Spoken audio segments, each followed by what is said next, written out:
Sabe quando a gente acha que conhece uma história de cor e salteado? Pois é, às vezes um olhar mais atento revela umas coisas, umas verdades que estavam ali, bem debaixo do nosso nariz. E é exatamente isso que a gente vai fazer hoje. Vamos dar um mergulho na história dos reis do Antigo Testamento para descobrir um padrão que, olha, pode mudar muita coisa. Então pensa comigo, e se aquele entendimento que a gente sempre teve, sabe? Aquela caixinha em que a gente coloca os personagens, e se essa caixinha estivesse errada? Ou melhor, incompleta? E se o jeito que a gente sempre separou os reis do Antigo Testamento estivesse, na verdade, escondendo a lição mais importante de todas? A visão tradicional é super simples, né? A gente sempre ouviu falar assim: de um lado, os reis bons, do outro, os reis maus, os que seguiam a Deus e os que não seguiam. Preto no branco. Parece fácil, né? Só que a história é bem mais complexa e interessante que isso. Então, o nosso roteiro de hoje é o seguinte. Primeiro, a gente vai descobrir que padrão oculto é esse. Depois, vamos ver que, na verdade, existem três tipos de reis. A gente vai entender a diferença crucial entre justiça e confronto, ver as consequências disso na prática e, por fim, trazer tudo isso para os dias de hoje com uma ideia bem forte, a criptonita espiritual. E olha, essa ideia não caiu do céu, não. Ela nasceu de um estudo bem profundo, sabe? De sentar com calma e reler 6 livros do Antigo Testamento: Samuel, Reis e Crônicas. É aquele exercício de pegar algo que a gente já conhece e olhar de novo, mas com outros olhos. É tipo aquele momento eureka, sabe? A pessoa que desenvolveu essa análise descreve exatamente isso. Uma hora em que Deus abriu os olhos dela para algo que sempre esteve lá, mas que ela nunca tinha notado. É essa descoberta que a gente vai desvendar agora. Então, vamos direto ao ponto. A grande sacada é essa aqui. Aquela categoria dos reis bons, na verdade ela se divide em duas. E essa pequena divisão, gente, ela é a chave para entender tudo. É aqui que o padrão escondido começa a aparecer. Então o quadro muda. Não são mais 2 grupos, são 3. O primeiro grupo, dos reis idólatras, a gente já conhece bem. A grande novidade está em separar os bons em 2 tipos: os que eram justos só na vida pessoal e os que eram justos e também eram reformadores. Guarda essa diferença, porque ela é o X da questão. Para isso ficar mais claro, nada melhor que ver na prática, né? Vamos pegar 2 estudos de caso, 2 reis que a Bíblia chama de bons, mas que, no final das contas, tiveram resultados completamente diferentes para o seu povo. Nosso primeiro exemplo é o rei Joás. A Bíblia é bem clara sobre ele. Diz que ele fez o que o Senhor aprova. Ou seja, um cara bom, um cara justo na sua vida pessoal, que andava na linha. Mas aqui veio o pulo do gato.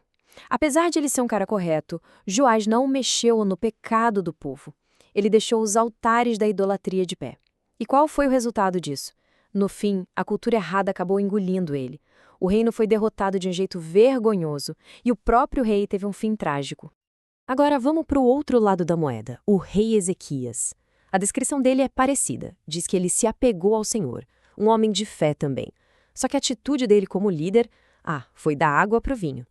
Ezequias não ficou só na dele, vivendo a vida certinha. Ele partiu para ação. Ele foi lá e derrubou os altares, limpou a nação da idolatria e as consequências. Sucesso em tudo o que fazia, uma proteção divina que foi um verdadeiro milagre e a nação inteira prosperou. Entende a diferença? A base pessoal era a mesma, mas a atitude de liderança mudou completamente o resultado. E o mais interessante é que Joás e Ezequias não são casos isolados. Eles são um exemplo perfeito de um padrão que se repete de novo e de novo na história dos reis de Judá. Então agora, vamos dar um passo para trás e olhar a foto inteira. E olha só que clareza!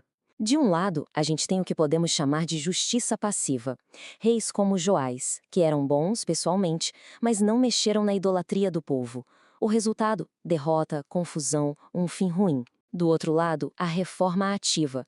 Reis como Ezequias que foram justos e destruíram os altares. O resultado? Paz, prosperidade, proteção. A virada de chave não estava na fé pessoal deles, mas na coragem de confrontar o que estava errado na comunidade. Essa tabela aqui mata a charada. Olha só, tanto os reis idólatras quanto os pessoalmente justos têm uma coisa em comum: eles não confrontaram o pecado público. E o resultado para a nação foi o mesmo: fracasso. Só um grupo teve sucesso: os justos reformadores, aqueles que disseram sim para a ação. Só eles viram a nação prosperar de verdade. E se a gente for procurar o maior exemplo de todos de um reformador justo, esse cara é o rei Josias. Ele não foi só obediente, não, ele foi radical. A Bíblia fala que nunca existiu um rei como ele, que se voltou para Deus com tudo que tinha. Mas o que quer dizer radical na prática? Pensa nesse número aqui, 25. Em um único capítulo, a Bíblia usa palavras como removeu, queimou, demoliu, destruiu, 25 vezes para descrever o que Josias fez. Isso é o oposto de passividade, é ação pura. Tá, legal. Mas e aí? O que essa história de reis de milhares de anos atrás tem a ver com a gente hoje? A resposta é tudo. Porque isso não é só uma aulinha de história, é um princípio de liderança que vale para qualquer época, inclusive e, talvez especialmente, para agora. A fonte dessa análise usa uma metáfora genial, criptonita espiritual. Pensa no super-homem. Ele é super forte, mas a criptonita acaba com ele. A ideia é a mesma. O pecado que não é confrontado, que a gente deixa passar, vira uma criptonita que enfraquece qualquer comunidade, qualquer igreja, qualquer empresa, mesmo que o líder seja um cara super correto na vida particular dele. E aqui está o resumo da ópera. Uma liderança de verdade, uma liderança que prospera, não se resume a ter uma vida pessoal santa e correta. Ela exige assumir a responsabilidade pela saúde, pela santidade do grupo que está sob a sua liderança. Então, as lições para hoje são bem diretas. Primeiro, a responsabilidade de um líder vai muito além da sua própria vida. Segundo, fazer vista grossa para a criptonita espiritual, para esses problemas que todo mundo vê, mas ninguém mexe, é a receita do fracasso a longo prazo. E terceiro, Deus abençoa e faz prosperar os líderes que assumem a bronca, que cuidam da área de influência que Ele lhes deu. E isso tudo leva a gente para uma pergunta bem pessoal. Pensa bem. Qual é o reino que Deus colocou sobre a sua autoridade? Pode ser uma empresa, uma equipe, uma família, uma sala de aula, um grupo de amigos. Todo mundo tem uma esfera de influência. E a pergunta final que fica no ar é essa: qual é a responsabilidade que se tem pela santidade, pela saúde desse reino? Não é só sobre ser uma pessoa íntegra, é sobre lutar pela integridade do espaço que a gente lidera. É uma pergunta forte, né? Fica aí essa reflexão.